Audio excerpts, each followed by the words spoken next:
Lui qui a commencé avec nous depuis hier. Aujourd'hui, il continue. Que son nom soit béni. Alléluia. Amen. Merci pour ces grands jours parmi nous. Et ce que je sais, il fera du bien à quelqu'un de toi. Il fera du bien à quelqu'un de toi. Jésus fera du bien à quelqu'un de toi. Dis-moi encore Amen. Amen. J'ai vu que Dieu est tellement heureux. Alléluia. Amen. Il a mené un grand combat. Et il continue de combattre. La gloire lui sera donnée. Oh, dis-moi Amen. Amen. Alléluia. Amen. Il y a quelqu'un Nói về qui ne sait pas c'est une prophétie. mà cũng từ nói ở ta còn Et lui, il a reçu. là số một lúc để bắt tay nào à Je ne sais pas. mà sống Et la personne a fait donner un cantique à mon nom. là bắt tay như tây dương tu kẻ ý rồi ta Et c'est en cabine. Ntini kabita. Et elle m'a envoyé. Litine to. Et selon le cantique que la personne a reçu, Nepulene yun tuntu bata yuni muwayo. le Seigneur me fait comprendre que Esuye kele eno mudasi. lui m'a envoyé par une loup. Ene idiye bentoya se kuta agena. Et de la manière dont il m'a envoyé en tant que Moïse, il m'a envoyé comme Moïse. Ese sama idiye is Moïse yo. Et comme moi, je m'appelle Moïse, Ese sama enuru ene kele Moïse yo. je n'ai qu'à comprendre que Sene mudasi se. Moïse n'écoutait pas le peuple. Moïse tane na sama. Malgré qu'il faisait du bien pour eux, Ngana ela kaita me la kasu pipia na wetu role. et eux-mêmes qui murmuraient contre lui. Pa mama robe minta na putelo ne. Pour que Moïse puisse arriver, Yo Moïse kwa etalile. pour que Puja Moïse talile. Moïse puisse arriver, Puja Moïse pose talile. il n'a déjà pas écouté. E ta welisinwe. Et de Moïse, E welisinwe. il a écouté l'Éternel. Amen. E welisinwe ma tengena. Moi aussi, Elo que j'écoute l'Éternel. e welisinwe ma te. Sans cabier. Kabi daidena. Et j'étais couché, E hina. j'ai médité ça ce soir. Iwe ni mo so to yu ta rana kene. La personne est vers 15 ans. Pete yu wene tesa. Ma fille est bonne après. Mungu kuwe ete apareta. Quelques minutes après, Kelem na pai wele. l'autre m'envoie une autre chanson. Le yeba ni biu ke yuteleto. Et lui, il a chanté en français. Elele anseta bidena. Ce que l'homme de Kabia a dit, Ntu kabiti ni ikayotale. on dirait qu'il a interprété ça en français. Wesuntu ibali elsin kabe franceta. Mais les deux ne se connaissent pas. Elenjo na banale basunga. Celui qui a déjà vu, actuellement, il a 40. Wiyo de sayo nono amatu tene wekarata. Et Dieu dit, Ne esodonse. étant envoyé parmi eux comme de loups, Mekiyang behekuta supinto ya siyo. afin de les délivrer. Punjane nga hulwe. Ne les écoute pas. Tawil silwe. Quand Moïse n'avait pas écouté le peuple, Bubu yo Moïse tawil sil sama dena. malgré il combattait pour eux, Njona yuwa ke yoyo. c'est eux-mêmes qui murmuraient contre lui Pamama peminta na bujalo nei. pour le décourager. Se kwa yori. Mais Moïse a écouté l'Éternel. Elle Moïse wilsin ma Et den. il est arrivé. Ne ekwa itale. Toi aussi là, écoute l'Éternel. Wilsin ma den. Oh, là j'ai compris quelque chose. Tere ene na Il n'a piyo. pas comme il n'a pas fait de moi. Ina mo yo mzani ko. Alléluia. Amen. C'est là que j'ai compris que Tere ene tase. ce que quelqu'un est en train de faire Ampuna inye wene elake. pour décourager Moïse là, Se yo Moïse yo. Dieu a vu ça. Amen. Se yo no. Mais non pas il a vu ça. Dieu dit, mon fils, ne me regarde pas là-bas. Écoute-moi seulement. Et tu vas arriver. Ce soir là, si tu es arrivé, je te rassure. Tu vas attendre la victoire.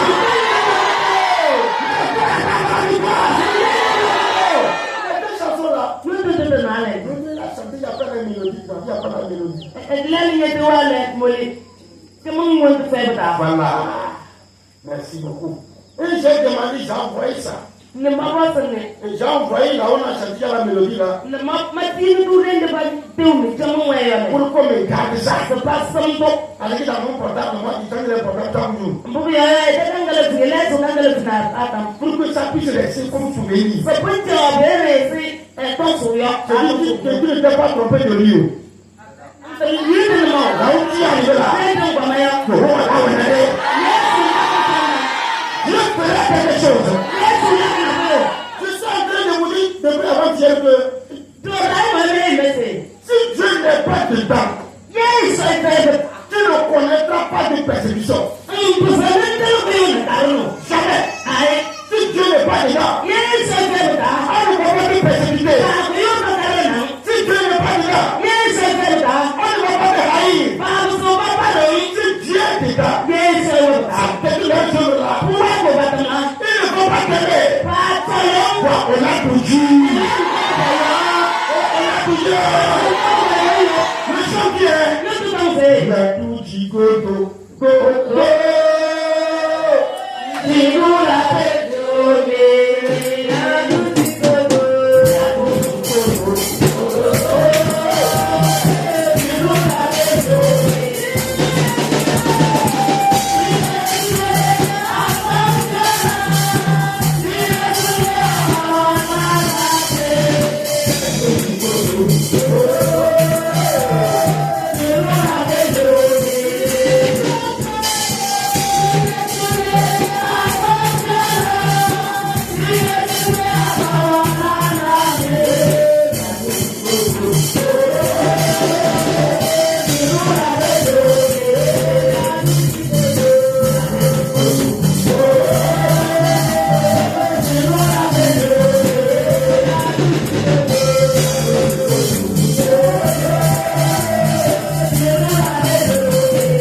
Nous allons lire le message qui nous lit ce soir.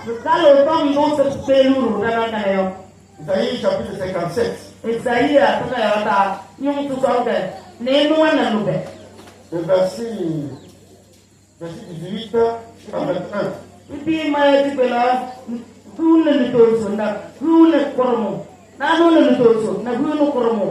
Souvent, quand on donne un verset comme ça,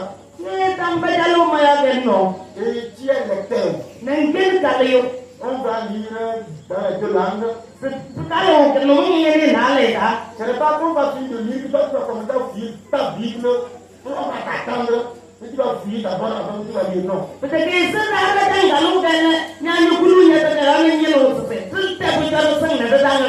Si tu veux lire dans une langue, si tu prépares, tu attends. Mais quand tu dis, tu attends, tu le prends longtemps.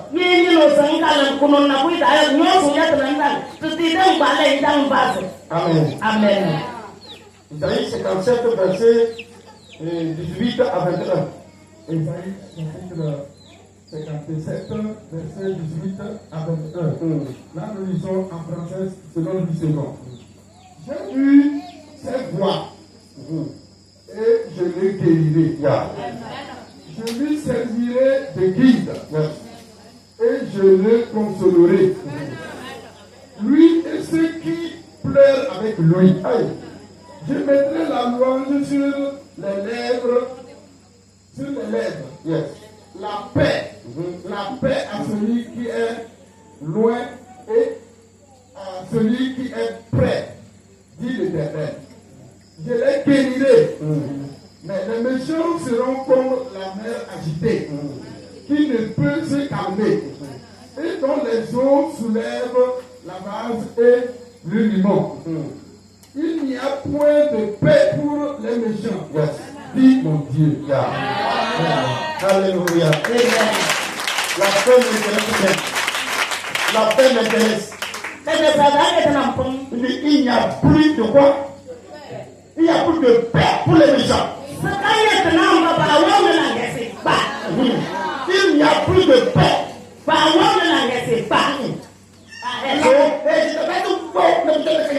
Amen. Il n'y a plus de paix. Alléluia.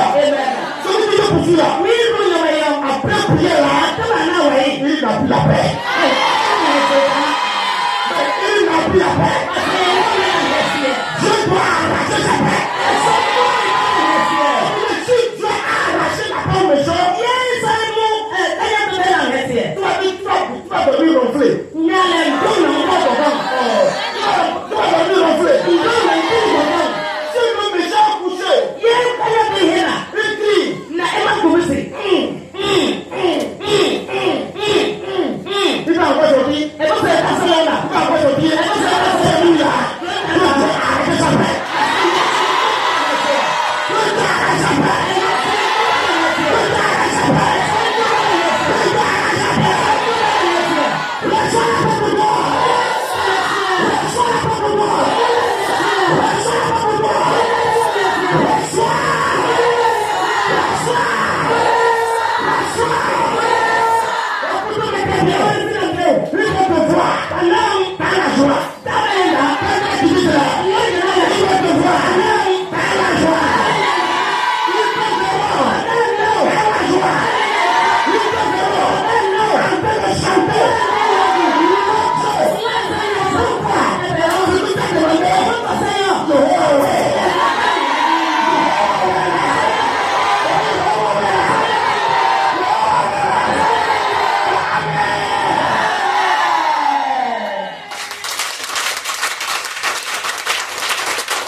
Alléluia. Amen. Aujourd'hui, pourquoi tu sais pas qui pleure? Non. Dieu est en train de les tromper. Dieu est en train de les tromper. Il dit, quand Dieu a demandé à Moïse de prendre son peuple et les amener à Canaan, quand ils sont sortis sur la route là, Dieu dit à Moïse, il faut les détourner la voie. Ils n'ont qu'à aller vers le puits Ahayot. Et arrivé là-bas, quand Pharaon a appliqué son vers le puits Ahayot, Pharaon sait que vers là, il y a la mer rouge. On ne peut plus passer. Et Pharaon était content. Voilà. C'est maintenant que ce que je voulais là, je vais la voir. Mais il n'a pas su que Dieu tendait le piège. Aïe aïe aïe. Dieu tendait le piège. Je dis, Dieu va ouvrir une parenthèse dans ta vie. Et tu vas voir sur la vie du Christ.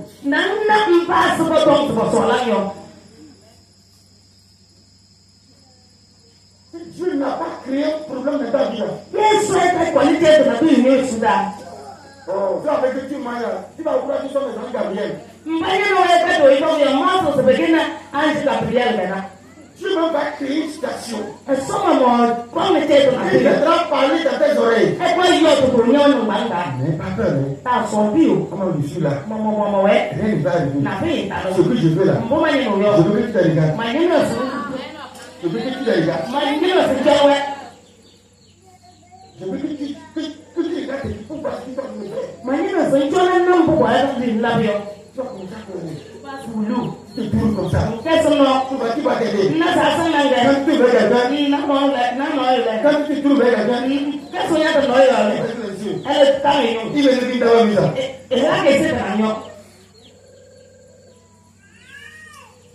Et tu te tournes comme ça. Tu te tournes. Pour attraper par la main. Pour le dire que aide-moi, on va aller. Quand tu te tournes là, tu es derrière. Je prie, j'arrive. Je veux pisser. Après ça, j'arrive. Quand tu vas sortir là, si tu le vois, dis-lui bonjour. Bonsoir. Le reste là, c'est terminé.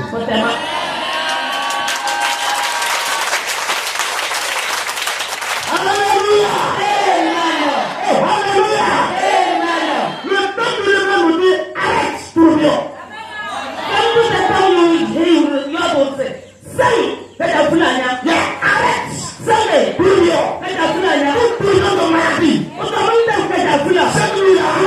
Je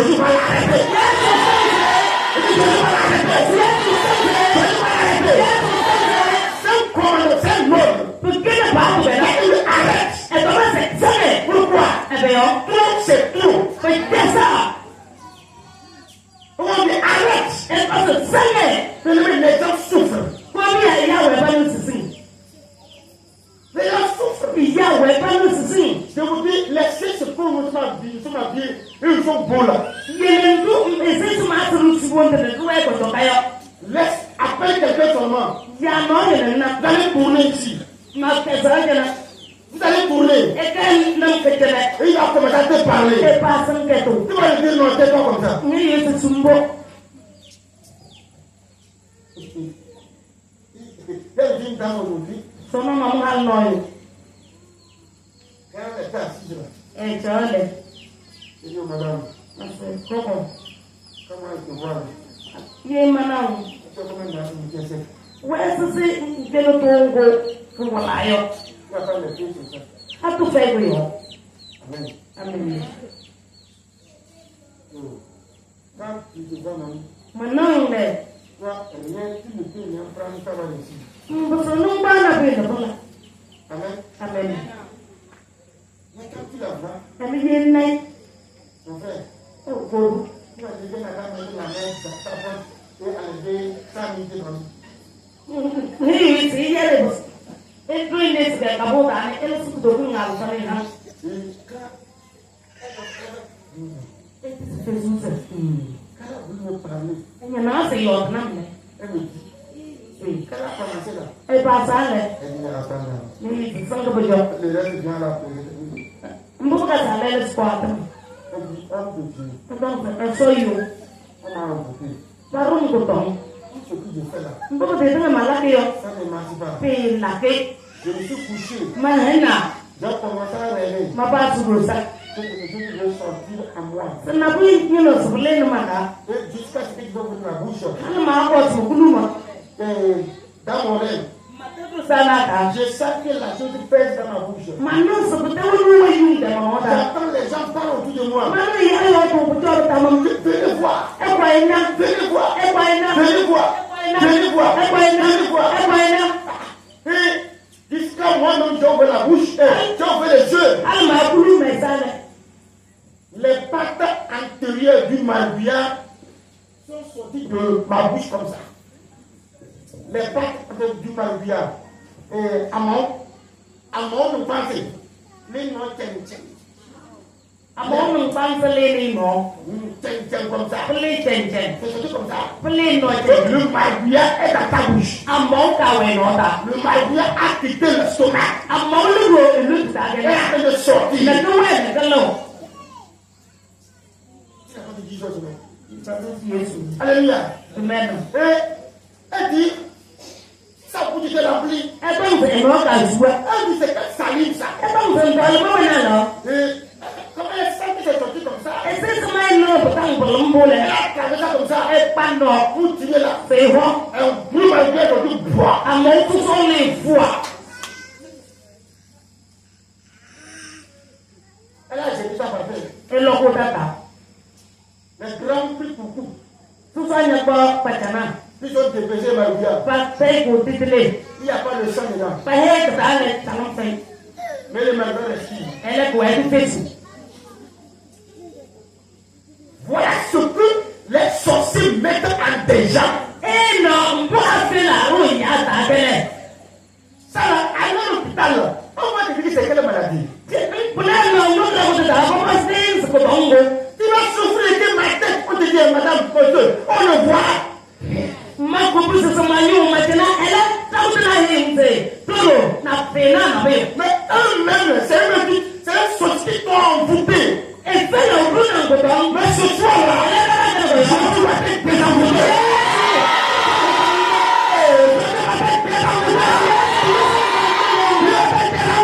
Je ne connais pas la maladie. Je ne vais pas envoyer là. Ce soir, je ne peux pas arrêter.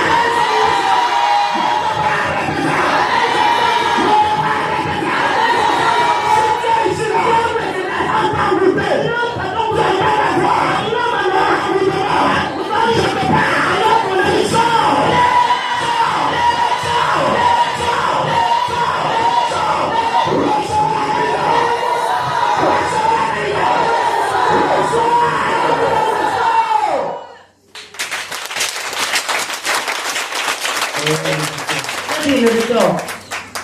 jeune femme va en bonne santé. You know, c'est pas un autre droit à la fille.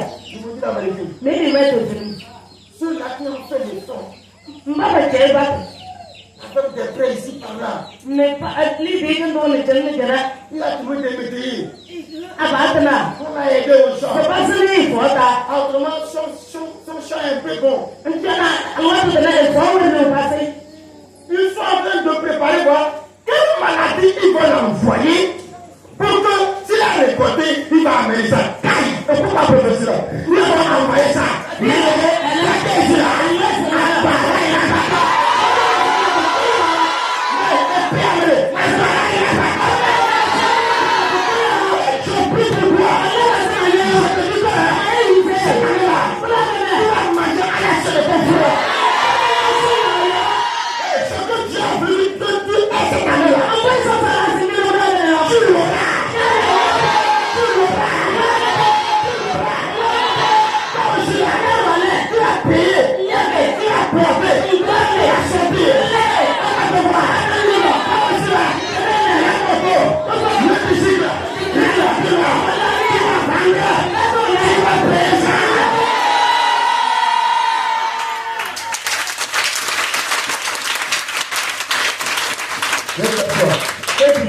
Ils sont en train de réfléchir.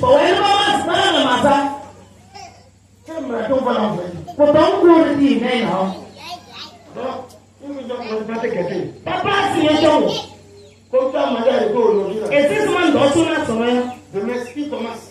Si papa, Et qui est mon défense. c'est le tout pourtant. Et puis, on dit que non, avec tout ce que tu as mangé hier là. Mais pas comme ça, c'est le solo et un droit. Nous, on a dit que le temps de bien, on a mangé par le pain. Nous, c'est pas là. Ah, rien de ce que je vois de moi, c'est ce qu'on a. Ah, bon, On dit que le je passe sur les réseaux sociaux, et après ça, je fais y aller. on a mangé comme ça. Moi, je vais me Hein?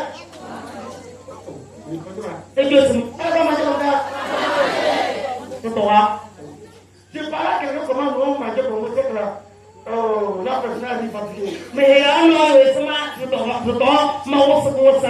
Peut-être you pass in one, please. Quand on arrive à la maison, il n'y a pas de temps. Je t'en ai rendu à la feuille. On a 1 heure du temps. Tu vas dire, il faut me gagner. Parce que le point est loin. Nous, il y a ce que je veux. Dès qu'on arrive là, Je t'en ai parlé. il faut faire une petite visite. C'est là. Donc, à 30 minutes, 30 minutes là, c'est après. peut-être un peu. Tu as mangé. Un peu. Et rapidement, Papa, il est là. une seule, Tu prends le chemin. un pas de mot. Alors, quand on arrive, tiens, Je t'en ai parlé. pendant les 1 heure du temps là, Et il est du tango.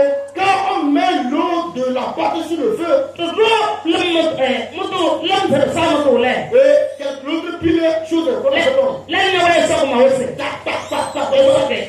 Et s'il y a un peu petit poisson, Il est pas passé, tu me dis, il va passer. il plie rapidement. Et quand les soleils, Il plie bien petit poisson là. et comme c'est ta mère, Et il met dedans. et le gars, Quand il ne va pas cuire, hein, c'est rouge. je viens. Il a compris pourquoi il ne va pas cuire. Non, mais t'as un bouillon, et rouge. Et on plie le piment. Nous sommes en dehors. On met dedans. Et le gars, On met le sel. et le dame. Et on plie sur l'eau chaude là. Je suis les mouillés.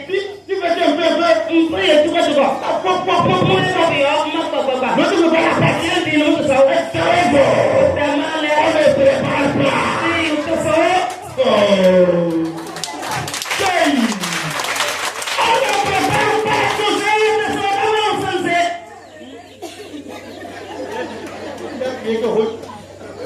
Alors, quand on sert la porte, L'homme de l'air. on touche ça comme ça. L'homme de l'air, tout le monde. Alors, on verse ça. Je pile le sous ses biens. Quand on fait des choses là, C'est ce que je me dois nous dire. on va pas le moment où on mange en même temps. On va le faire, papa.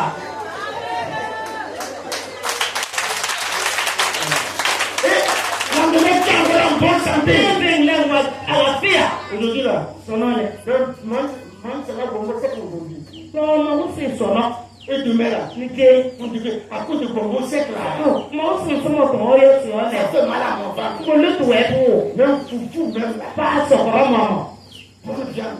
Maintenant, tu vas tout. Aïe là. C'est tout que je me dis que j'appelle le viande là. Tu vas voir, il y a un autre grand homme. Un bon repas comme ça. Tu vas voir le panga. La demain là. C'est fini. C'est comme j'ai mangé du fou hier. Ouais, c'est le grand homme. C'est qui le fait comme ça. Il faut te la demander. C'est eux qui sont derrière. Pas le boy. Ils sont déliés. Power boy. Ils veulent voir ce que tu manges. Bah, il y a ce qu'on a Quand tu manges fini là, tu t'en fous. Non, dis que ce que tu as mangé là, c'est ça. Le sang de Jésus va allumer toi à toi.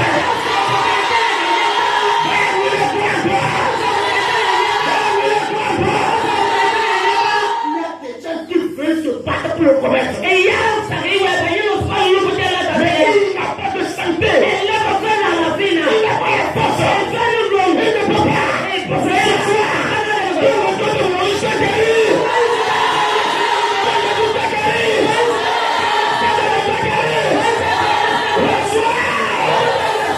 et puis ça. Dis-moi, c'est sur le tête. Parce que ma soeur, nous, là, Donc, je te c'est dis pas le temps de parler de Jésus. Alléluia. Amen. Oh, alléluia. Amen. J'ai vu sa voix. Et donc, ma name, man. Je le guérirai. Ma voix, ça y est, quoi. C'est Dieu qui passe par le prophète Esaïe parle. Et ça, c'est le nez. Là, il y a des ça, il y a des autres. Il dit, mon peuple a commis une erreur. Ça m'aide ça, man. Tout le Et j'ai fermé mes yeux. ne m'a vu, mais ça. Et le méchant a profité. Le gars, il peut te le dire. Et il a profité. Et te le dire. Il est rentré. Et ça. Il les a emportés. Et roi, comme lui. De mes yeux, Mais c'est là. je vois comment les justes meurent. Maintenant, c'est ma solution de la parce que Beaucoup de personnes qu'on a enterré comme les justes. ça qui est papa et papa, mais il y a qui se signe. Il est méchant. Ne gagne que l'un va le aussi. Ils ont enterré les justes. Parce que nous faisons mal. Quand on cherche quelqu'un, Qui est bon, non. on cherche quelqu'un Passer le nom. pour l'enterrer. C'est pas pour nous. On dit, moi, je nous sommes pas tués. Donc, voilà, donc, oui, pour nous. Il va y avoir le pas. Et voilà, il y a tout. Et sa bouche n'a pas de rose. Et il n'y a rien à faire. Il ne m'a pas salué hier. C'est les assins. C'est pourquoi je l'ai tué. Puis on m'a payé. Parce que c'est les gens là. Voilà, et voilà, c'est fini. Ça là, ça, est-ce que ça a des sens? Tu n'es pas non, là.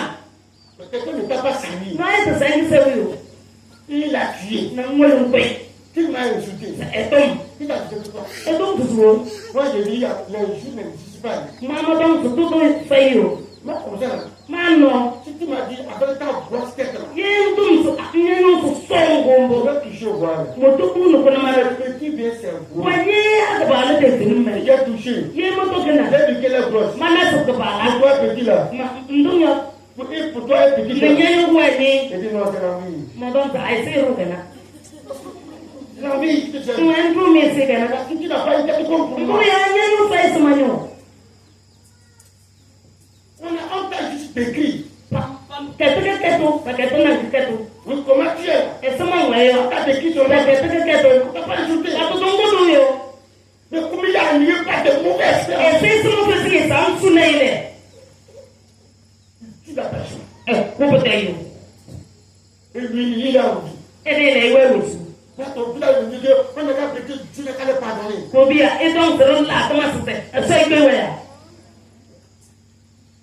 Lui, il va aller au ciel. Oh, il va se mettre à genoux, on va prier pour lui.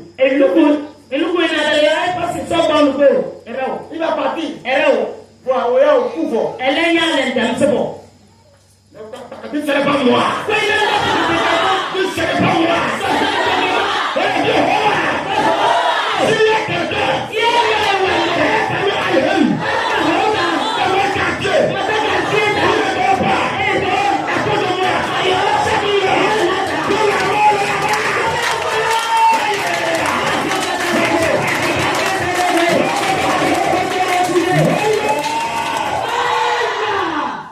Toi, tu n'es pas chaud d'abord. Assieds-toi. Vous n'avez rien compris. Nous devons mettre en sort. Est-ce que tu vas prier? Oui, parce que je vois. Dans mon quartier. Dans mon village. Dans ma famille. Tu m'as poussé là. C'est là. Pour le ciel.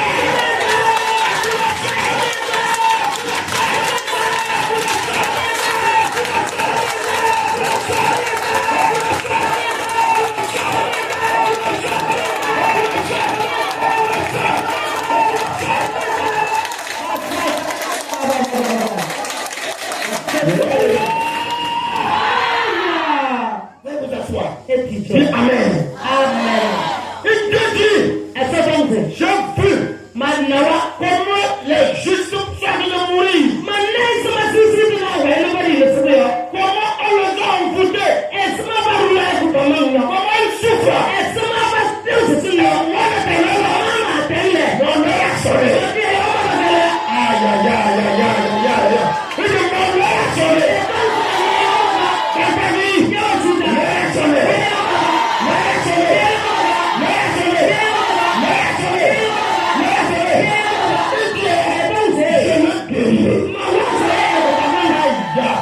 C'est pas la maladie qui arrive à tuer les gens.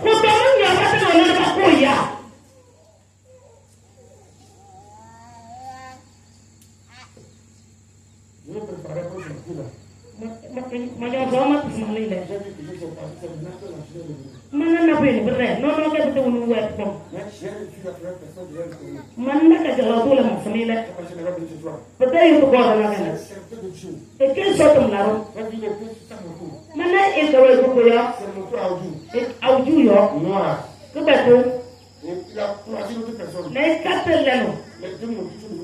Ne pas te connaître pas mal, pour que pas y tout. Je ne sais pas si vivent ou pas. Pendant les deux mois, sans te parler aussi, ils sont comme ma cour. C'est un secteur. Là, on a été sorti de la roue. Alors, c'est tout qui sont de programmer ça. On peut pas voir le point sur les prières là. Il y a de mana, oui. Et je vais vous faire là où ça y est, Mais c'est même de la il faut qu'un méchant ressemble là-bas. Écoute-moi très bien. Ouais, c'est le deux. Tu trouves quelqu'un qui arrive pour venir pour te tuer là. Et tu peux aller et vous jouer dans les coins et vous. Et tu as un couteau. Et l'autre bata. La maison va faire là. Désolé. Si avant voulu poignarder ta tête, C'est ça, mieux. si avant voulu poignarder ta tête, Il y a des soignants. vous le poignarder ta poitrine. Il y a un état. On va dire, Désolé. on doit voir sa main dans ta poitrine. Il a dit de crier. Et là, il m'a coupé. On va dire quoi? Comment tu veux faire la balle? Parle. Tu vas vous parler. Pour poignarder dans la poitrine. Le poteau. Mais elle t'a envoyé là. Le poteau là.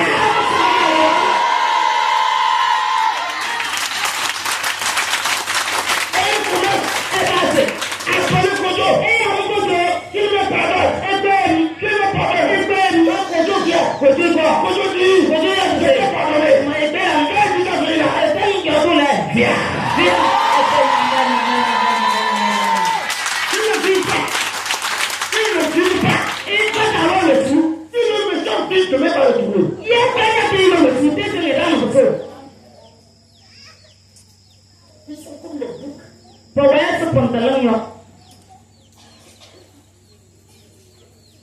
Même si on donne un coup de massue à une boucle,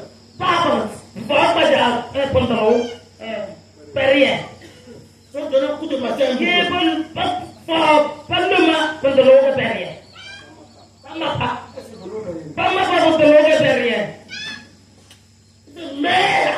mais après là, il est bien. Même si on a pris coucou, Elle est mieux pas pour Pata. envoyez ça sur sa tête là. Pas pile loin, Quand il va sauter là, elle parlait. s'il n'est pas mort, Et de c'est. s'il est parti, Et puis elle va. bye bye. Bye bye. Et t'as fait le saut. Bye bye. Et t'as fait le saut. Il va pas le tourner. Et t'as fait le saut. C'est lui, hein. Il me frappe le bras. C'est lui-même qui dit que Et ma voix donne le je le guérirai. Ma voix son lait comme ta main. Je le guérirai.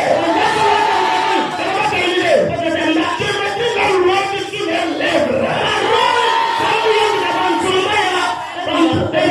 Un malade ne peut jamais le Dieu. Vous tombez et vous tombez et ça sont. Le malade ne peut jamais danser.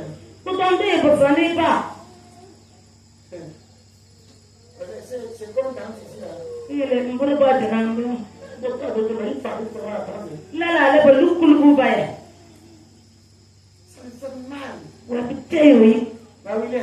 Tindi ouais. Quelqu'un lui a dit que, Non, il est ici. en tant que ça, Pas être. Dieu va te guérir. Et so va son nyabo. Dieu aussi, il dit, il va te guérir. Ellen Roy, où est passé you do? Et maman, il look Il fait l'effort. et terrible. Il sent la douleur. Et on dit non, ça c'est non. S'il est seul, Yes, qui wana. tu ne peux pas le voir qui chante. Et ça, il faut faire na c'est teuyo. Et laisse. Comme le son na c'est teuyo. Quand il est seul, Yé weye. les mots qui sortent de sa bouche là. Tombe na lo no ba. Oh Seigneur, Ah oui, so. je peux faire quoi? Mala bango. Vous pouvez faire ça? Ya ba comme. Oh Seigneur, Ah oui, so. jusqu'à quand? Hal toye. Je suis fatigué. Non gele. Jusqu'à quand? Hal toye. Dieu vient. C'est Celui-là, là. quand tu souffres là, Ye wi mo. tu ne vas pas comme ça là. Ye bombe. Tu ne mets pas la loi sur tes lèvres. La loi sur tes lèvres. Toi aussi là. Sinon, oublie que tu n'as pas souffert. Tu vas chanter pour la gloire de Dieu. Tu vas te paralyser là. Lui, c'est la paralysée à ta place. Non, tu es dans le piège. Pour que tu tombes là. Tu me fais pied. Tu vas sortir ça. Tu vas aller. Mais lui là, si la vie, il va mourir là-bas. Si le pied du sauté l'appelle lui-même, il n'a pas droit à la vie. Mais toi, contre le piège. Je suis la cause de l'humain. Arrivé là-bas, Dieu va te faire sauter. Dieu va te faire sauter. Dieu va te faire sauter. Mais lui-même là, il va te mettre en face de le piège. Le Seigneur va faire. Nous allons tomber par là. Au nom de Jésus. Au nom de Jésus. Nous serons la joie. Je vais chanter à l'Éternel. Au nom de Jésus.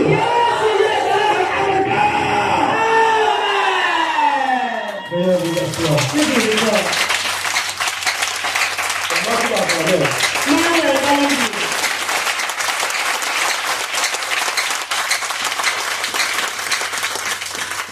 Alléluia. Amen.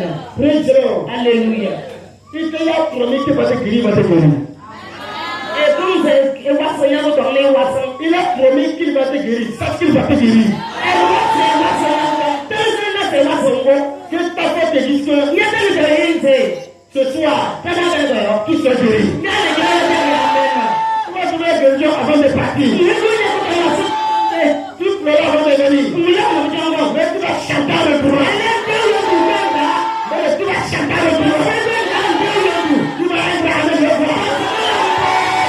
Alléluia. Amen. Il faut que nous avons E wa bi o jonse. il dit paix. E ko se. La ngese. Paix. La ngese. Paix à celui qui est loin. La ngese mo jango wise. E wa polunyo. Paix à celui qui est près. Na wise we putoyo. Dieu a résolu que E so la ko ko qui est ici là. ya ngulu le. Ya wa ta Qui est loin. Mbabo be Celui qui est ici là. Mbabo ke le. Ce soir, Tana ke le. la paix va vous aller pour tous. La paix va vous aller pour tous. Quand je te prie, mais ta famille trouve la paix ce soir. Dis amen. Ta famille trouve la paix ce soir.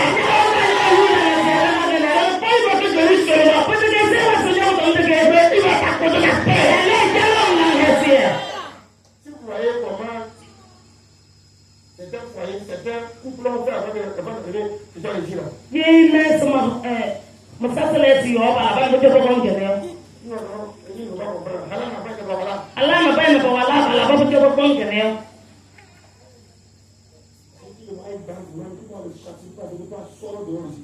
ye nay le ko ko est que ton est signal li tene Vous avez mis des beignets à la maison, vous pouvez nous trouver ici. e tempo kay se ro to ne ko ko mi te do rajuna Donc, tu montres comment tu fais couple. On t'a pas arrivé ici. Ni pas là, et comment la voilà, par rapport à ce que vous voyez. Même la femme est ici, le mec dit même, lui là, comme ça, personne ne lui saute même là. Lui là, lui là, lui là, même lui, elle commence à faire c'est pour la ouais, du et si ça et les peines, et ça m'a pas dit, puis quoi, elle me fait les boum.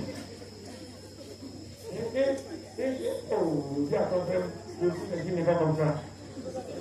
J'ai une dame et ça, ça, tout seul. Alors, dis-lui que il n'est pas comme ça. Là, on va le dire, c'est ça, tout seul. À cause de ce qui s'est passé avec ton mari là. Là-bas, il est là, on va aller. Alors, quand elle me voit aller vers son mari, elle commence à prier. Et pas ça, comment la voilà. Laisse-qu'il quand on lui poser la main. Il ne laisse pas. Tout le monde est silence. Si belle. Le pays jamais ne t'aide. Si le Saint-Esprit fait comme ça, yes, ça est comme bon. tu es le premier politique qui doit te frotter contre le sol. Il y a quelqu'un qui a pour pas qu'on puisse le tête.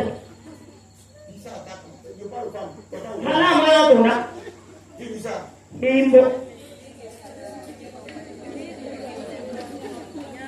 Alléluia. Amen. Praise the Lord. Alléluia. Alléluia. Amen. Le foyer ici nous connaît pas la paix. Mon frère, c'est une grande taille et la réussite. Aujourd'hui, les foyers les plus en danger, où il n'y a pas la paix, c'est les foyers chrétiens.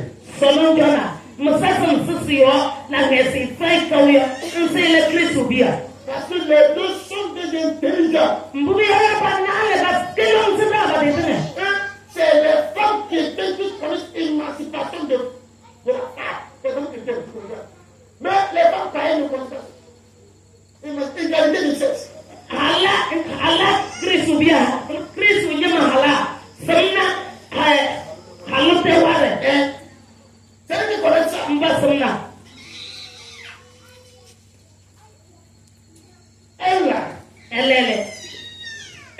Elle est. Les femmes chrétiennes. Allah Christ ou bien. S'il me fait, je le fais. Elle n'a pas mal. Elle est bon. Moi, tu fais le je vais prier pour toi. Ton frère va gâter. Il y a une voiture pour elle. Je ne prierai pas. Le foyer là. On arrange.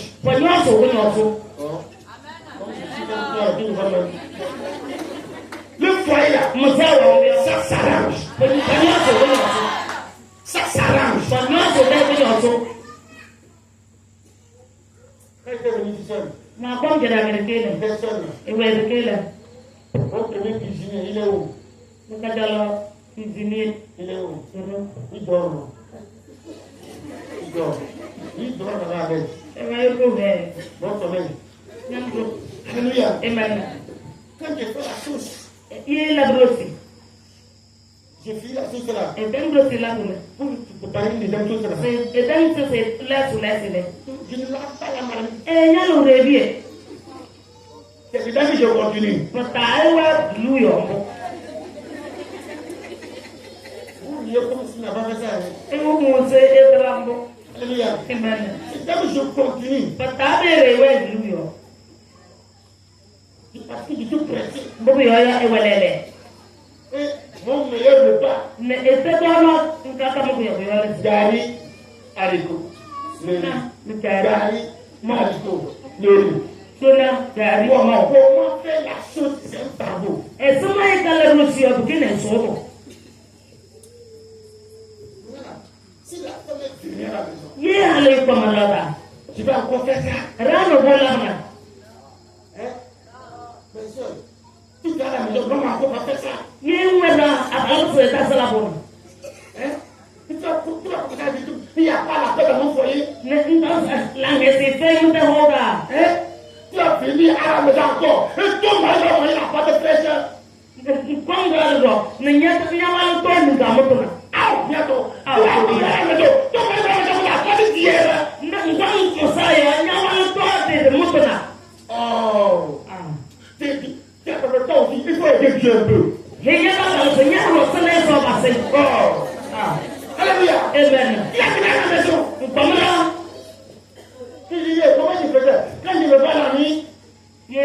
donne Roda. Si tu manges ça,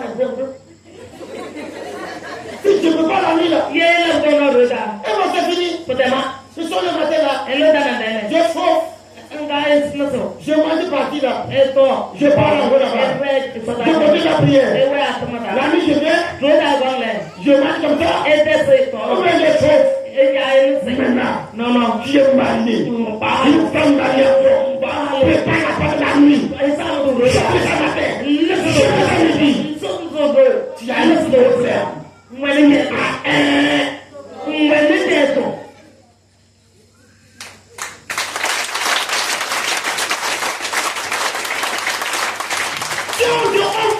On prie que la paix vienne. La paix c'est pas une magie là. La paix c'est pas une magie. Tout doit changer. La paix c'est pas la magie. C'est pas la magie.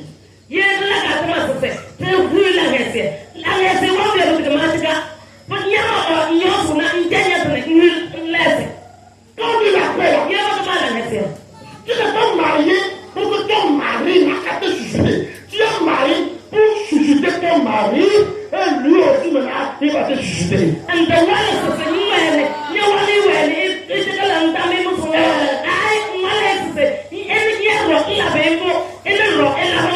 La Bible dit quoi? Entre l'homme et la femme. Qui est-ce que la Bible a dit d'aimer l'autre?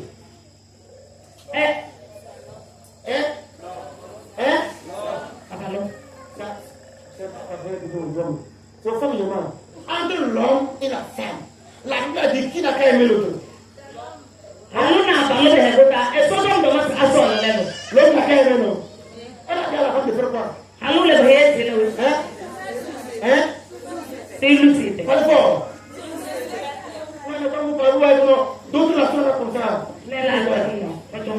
On a donné une douce à au vidéo.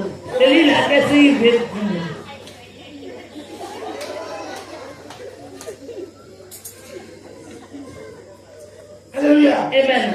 La Bible a demandé à la femme. Soumets-toi.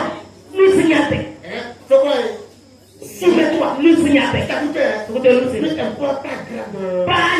Peu importe ton niveau. Peu importe ta richesse. Soumets-toi. Oh. Soumets-toi. Toi tu ne veux pas, tu te prends tout à la maison. Mais moi tu veux la paix de la carrière. Comment la femme est venue?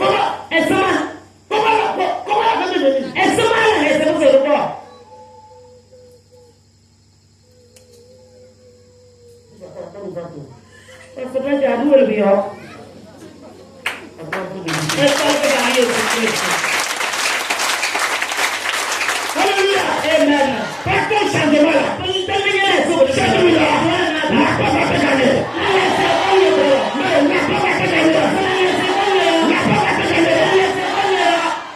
Il y a des gens ici là. Il y a un attaque. Il n'y a pas besoin de la prière. Elle est fan de Atma. On m'a demandé à l'église. Et puis, il m'a fait ça. C'est qu'il change de mentalité. Elle est seulement ça. C'est terminé comme ça. Peut-être C'est terminé comme ça.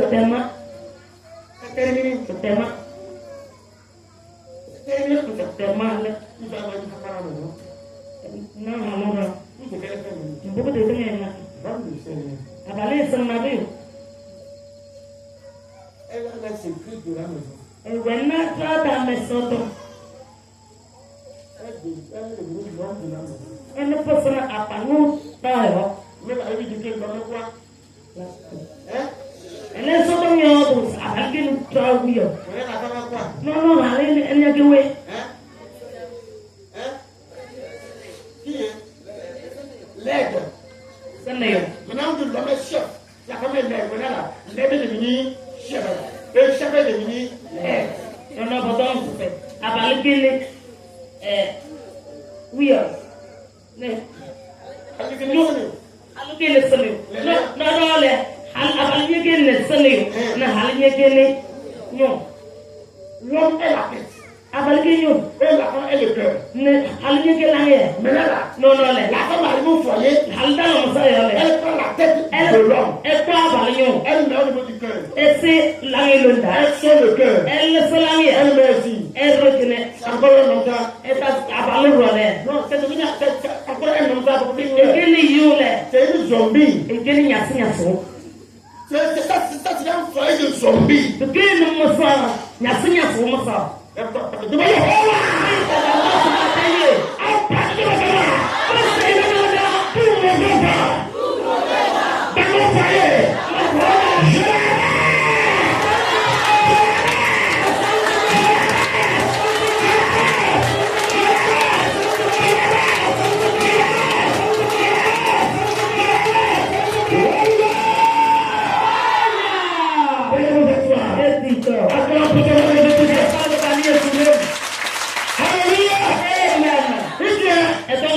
Les méchants sont comme la mer agitée.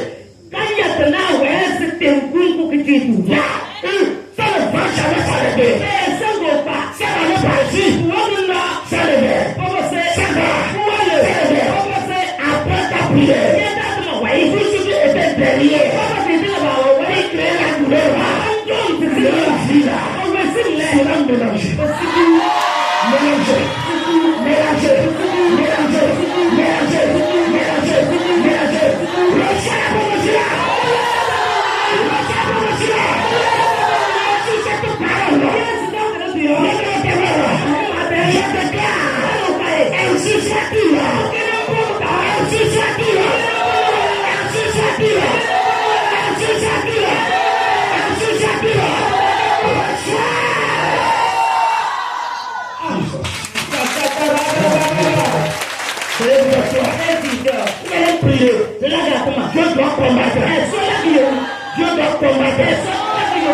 Vous allez voir un petit enfant comme ça. Là où les parents ne dorment pas. Mais celui qui fait ça là, lui doit faire.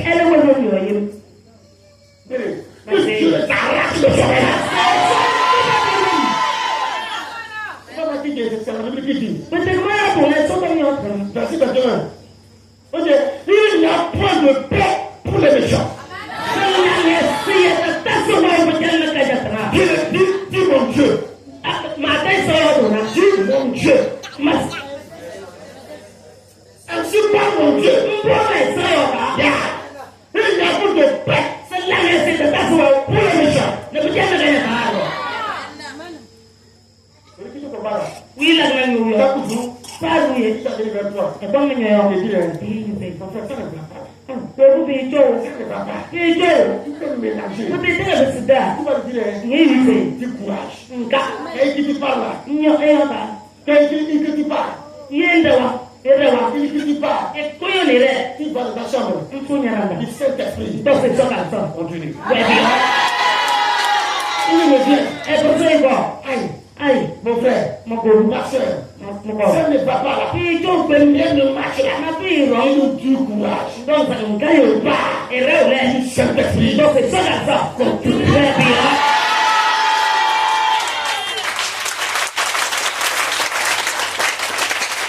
Je dis, les sorciers comprennent une seule langue. Mas akela no kono. Ce qu'il a envoyé contre toi là, Mbi di na yo. ça doit tomber sur lui.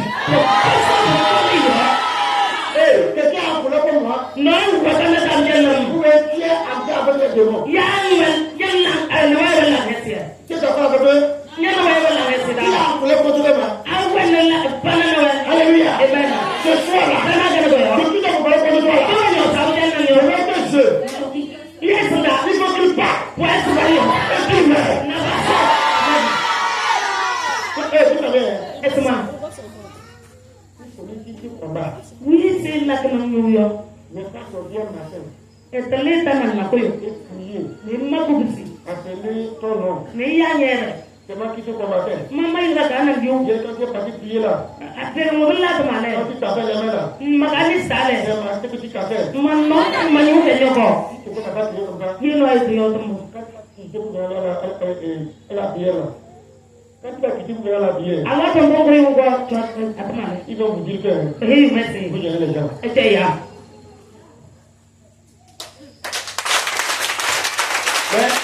Mais si le gars dit ça, You know you are more. et il est mort, They say, quand on va te voir, I'm not in that. il est parti là. You know, Les parents là, after all that, il va dire, I also say, hey, pardon. hey, On va dire, so now that, en priant, in that, ne tape pas les mains.